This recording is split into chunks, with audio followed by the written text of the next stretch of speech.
Hello दोस्तों, स्वागत है आप सभी का हमारे यूट्यूब चैनल अपडेट स्टडी में। हम पढ़ रहे हैं जनरल साइंस और ये बायोलॉजी का तीसरा वीडियो है जिसमें हम जानेंगे डीएनए और आरएनए के बारे में। तो शुरू करते हैं डीएनए से। दोस्तों, सबसे पहले तो हमको ये पता होना चाहिए कि डीएनए होता क्या है, डीएनए का फुल फॉर्म क्या है और डीएनए का कार्य क्या होता है। तो हम इन्हीं सब बातों के बारे में डिस्कस करने वाले हैं।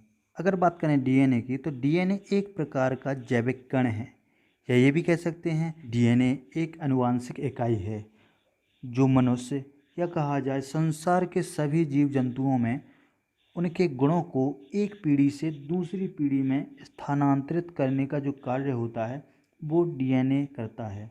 प्रत्येक जीव की कोशिका में डीएनए पाया जाता है। ज़्यादातर जो डीएनए होता है ये सेल के नाभिक या न्यूक्लियस में पाया जाता है। इसके अलावा यह माइटोकॉन्ड्रिया में भी पाया जाता है, लेकिन माइटोकॉन्ड्रिया में इसकी मात्रा बहुत ही कम होती है। बात करें डीएनए के फुल फॉर्म की, तो डी डोनेट करता है डीऑक्सीराइबो, एन डोनेट करता है न्यूक्लिक, ए डोनेट करता है एसिड को। तो डीऑक्सीराइबो न्यूक्लिक एसिड डीएनए का फुल फॉर्म है। दोस्तों, अगर बात की जाए डीएनए की खोज और खोजकर्ता के बारे में, दोस्तों यहाँ पर दो बातें आ जाती हैं। एक तो ये आ जाती है कि डीएनए क्या होता है, और एक ये बात आती है कि डीएनए कैसा होता है। तो डीएनए क्या है, इसकी खोज फ्रेडरिक मिशन ने 1806 ईस्वी में की थी। लेकिन डीएनए होता कैसा है, यानी उसकी संरचना की खोज जो है, ये जेम्स वॉटसन एवं फ्रांसिस क्रिक के द्वारा 1953 में की गई थी।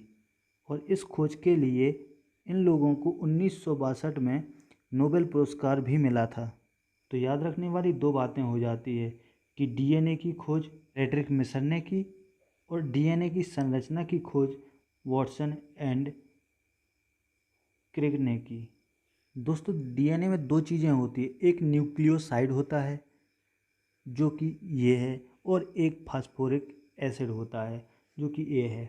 अब न्यूक्लियोसाइड में दो चीज़ें होती हैं जो कि पेंटोज शर्करा और नाइट्रोजन बेस।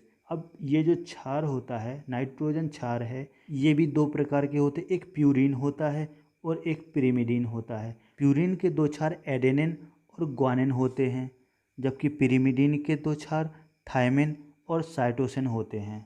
और डीएनए में जो मूल रूप से दिखाई देते हैं, जो प्यूरिन का एडेनिन और पिरिमिडिन का थायमिन है, ये दोनों हाइड्रोजन के डबल बॉन्ड बनाते हैं। प्यूरिन का ग्वानिन और पिरिमिडिन का साइटोसिन, ये दोनों मिलकर हाइड्रोजन के ट्रिपल बॉन्ड बनाते हैं।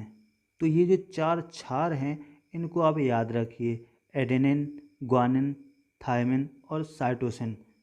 अब अगर डीएनए की संरचना की बात की जाए, तो इसमें अपन पहले भी देख चुके हैं कि इसमें चार बेस होते हैं जो कि एडेनिन, थायमिन, साइटोसिन और ग्वानिन होते हैं।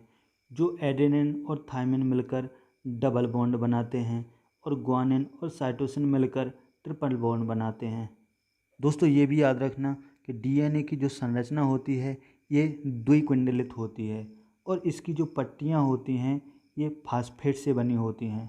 अब अगर डीएनए के इम्पोर्टेंट फैक्ट की बात की जाए, तो याद रखने वाली ये चीज़ें होती हैं कि इसकी खोज फ्रेडरिक मिशन ने की थी एवं इसकी संरचना की खोज वॉटसन एवं क्रिक द्वारा की गई थी, जो कि 1953 में की थी, लेकिन इनको नोबेल पुरस्कार 1962 में दिया गया था। डीएनए गुणसूत्र और जीन के निर्माण में मदद करता है। यह एक आनुवांशिक इकाई है जो केंद्रक के अलावा माइटोकॉन्ड्रिया में होता है। डीएनए का जो कार्य होता है, ये आनुवांशिक लक्षणों को एक पीढ़ी से दूसरी पीढ़ी में ले जाना होता है। यह प्रोटीन के निर्माण को नियंत्रित करता है। डीएनए जो होता है यह आरएनए का भी निर्माण करता है। डीएनए में डीऑक्सीराइबोस शुगर होती है। डीएनए जो होता है ये दोहरी कुंडलिक संरचना वाला होता है। डीएनए में चार क्षार होते हैं जो कि एडेनिन, ग्वानिन, थायमिन और साइटोसिन होते हैं। डीएनए के इन पॉइंट्स को आप 2 से 3 बार पढ़ लें तो ये आपको याद हो जाएंगे।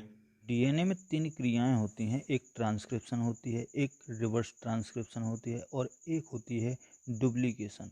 ट्रांसक्रिप्शन में क्या होता है, जब डीएनए से आरएनए बनता है तो इस क्रिया को ट्रांसक्रिप्शन कहा जाता है। लेकिन जो रिवर्स ट्रांसक्रिप्शन होता है इसमें आरएनए से डीएनए बनने लगता है, तो इसको रिवर्स ट्रांसक्रिप्शन कहा जाता है। और तीसरा ये जो डुप्लीकेशन है इसमें डीएनए से डीएनए ही बनने लगता है, इसीलिए इसको डुप्लीकेशन कहा जाता है। ये डीएनए और आरएनए के स्ट्रक्चर दिए गए हैं। ये डीएनए का स्ट्रक्चर है और ये आरएनए का स्ट्रक्चर है। अब बात की जाए आरएनए का फुल फॉर्म क्या होता है, तो आरएनए का फुल फॉर्म होता है राइबोस न्यूक्लिक एसिड। तो राइबोस न्यूक्लिक एसिड आरएनए का फुल फॉर्म होता है और इसमें भी 4 प्रकार के क्षार होते हैं, जो एडेनिन, साइटोसिन, ग्वानिन और यूरेसिल होता है। इसमें थायमिन नहीं होता है क्योंकि थायमिन सिर्फ डीएनए में होता है। जैसा कि पहले भी बताया है कि इसकी जो ये पट्टियाँ होती हैं दोनों की, चाहे आरएनए हो या डीएनए, ये फास्फेट से बनी होती हैं और ये जो क्षार हैं उनको न्यूक्लियोबेस कहते हैं। आरएनए में 3 प्रकार होते हैं, जो कि एमआरएनए, टीआरएनए और आरआरएनए होता है। जो एमआरएनए होता है इसको मैसेंजर आरएनए कहा जाता है, जिसको हिंदी में संदेशवाहक आरएनए कहते हैं। संदेशवाहक आरएनए प्रोटीन संश्लेषण के लिए केंद्रक में स्थित डीएनए से प्रोटीन संश्लेषण के स्थान तक सूचना को प्राप्त करता है, इसलिए इसको मैसेंजर आरएनए कहा जाता है। और एक कोशिका में कुल आरएनए का 3 से 5% भाग एमआरएनए का होता है। और दूसरा जो टीआरएनए है इसको ट्रांसफर आरएनए कहा जाता है। यह सबसे छोटा आरएनए होता है जिसमें 75 से लेकर 95 राइबोन्यूक्लियोटाइड पाए जाते हैं। टीआरएनए प्रोटीन के निर्माण के समय कोशाद्रव से राइबोसोम तक अमीनो एसिड को स्थानांतरित करता है और प्रत्येक टीआरएनए एक ही अमीनो एसिड के लिए विशेष होता है। टीआरएनए को घुलनशील या एडॉप्टर आरएनए भी कहा जाता है। तीसरा जो आरआरएनए है इसको राइबोसोमल आरएनए कहा जाता है। यह राइबोसोम का एक घटक है जो राइबोसोम के निर्माण में महत्वपूर्ण भूमिका निभाता है। राइबोसोम का निर्माण राइबोन्यूक्लियोटाइड प्रोटीन और आरएनए से मिलकर होता है और एक कोशिका में पाए जाने वाले कुल आरएनए का 80% भाग आरआरएनए का होता है। अब आरएनए के इम्पोर्टेंट पॉइंट देख लेते हैं कि आरएनए की खोज फ्रेडरिक मिशर ने की थी और इसकी संरचना की खोज रॉबर्ट हेली द्वारा की गई थी। आरएनए में राइबोस शुगर होती है।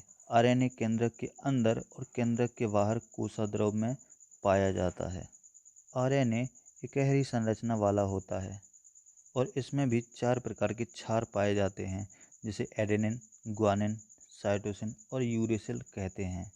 आरएनए प्रोटीन के निर्माण में मदद करता है और यह क्रोमोसोम के निर्माण में भी भाग लेता है। आरएनए के महत्वपूर्ण कार्यों में जीन को सुचारू बनाना और उनकी प्रतियों को तैयार करना आता है। आरएनए की जो श्रृंखला होती है यह फास्फेट और राइबोस के समूहों से मिलकर बनती है, जिससे इसके 4 क्षार एडेनिन, साइटोसिन, ग्वानिन और यूरेसिल जुड़े होते हैं।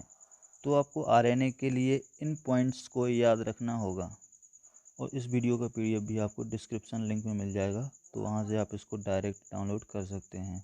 तो दोस्तों, इस वीडियो में हमने डीएनए और आरएनए के बारे में जाना।